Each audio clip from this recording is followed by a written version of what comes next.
Aujourd'hui, c'était une course très mouvementée. On l'a vu. Vous avez dit que Remco Evenepoel était un phénomène, le phénomène qui gagne à la fin. Qu'est-ce que vous en retenez de cette course de Remco Evenepoel? Je crois qu'il a retrouvé dans l'association le corps et l'esprit, le physique et le mental, et on sait que c'est très important dans le sport de haut niveau, une grande partie de ce qu'il avait avant sa chute. Je ne prétends pas encore qu'il est au même niveau, mais je crois que là maintenant, avec ce qu'il a montré déjà un peu au Danemark et sur ces deux dernières courses à Overijse et ici, là je pense que il se rassure, donc il nous rassure un peu. D'accord. Donc en fait, finalement, on peut quand même dire qu'il est bien prêt. S'il est sélectionné par l'équipe nationale belge, il est prêt pour les championnats du monde en Belgique pour peut-être aller chercher une médaille? Une médaille, ça va dépendre de la tactique, de la stratégie. Ça reste quand même une course très, très particulière. Mais avec ce qu'il montre, il est inconcevable qu'il ne soit pas sélectionné. Il est inconcevable. Évidemment, il est prêt. Évidemment, il est meilleur qu'à Tokyo. C'est évident. Est-ce qu'il est aussi fort qu'avant sa chute? Ça, je ne sais, je ne crois pas encore. Mais ce Remco-là, ne pas le prendre, ce serait une faute professionnelle grave. Vous avez commenté ensemble avec Gérard Bullens également les JO avec deuxième place pour Wout van Aert, un Wout van Aert qui a brillé également, qui avait même pu aller gagner la course. Comment vous avez vu tactiquement cette course? Alors je pense que Wout était le plus fort de tous, mais peut-être qu'il l'a trop montré, ça c'est trop vu. Je regrette qu'il n'ait pas eu par exemple un coureur en plus avec lui à la fin.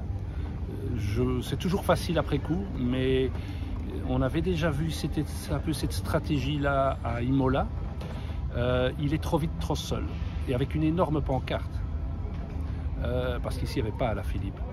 Alors, est-ce qu'il faut sacrifier Van Avermaet à 200 km de l'arrivée? Est-ce qu'il fallait déjà se priver de Van Zevenant et de Benoot dans la dernière côte? Moi, j'en aurais quand même gardé un. On sait déjà qu'on a l'homme le plus fort.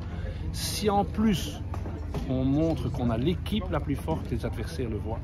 Donc je trouvais, on pourrait peut-être maintenant, c'est bien, hein, moi je trouve ça bien, cette attitude positive d'être devant, de prendre ses responsabilités, mais je pense qu'il faudra réfléchir à ça à Louvain, il faudra la jouer un peu plus finement. Il y a quelqu'un, un grand personnage, un grand cycliste qui vient de Bruxelles, Eddy Merckx le cannibale, c'est aussi une personnalité avec laquelle vous avez déjà pu travailler ensemble. En fait, si on regarde la façon de courir, il y a l'époque d'Eddy Merckx avec celle d'aujourd'hui. Quelles sont les différences? Oh, c'est incomparable parce qu'on n'était pas du tout dans la même chose. Eddy Merckx roulait presque 365 jours par an. Il faisait les 6 jours le soir de Noël ou du Nouvel An. Il était là depuis le début du mois de février jusqu'à la fin du mois d'octobre. Il était là sur toutes les courses d'un jour, les courses d'une semaine, les courses de 3 semaines.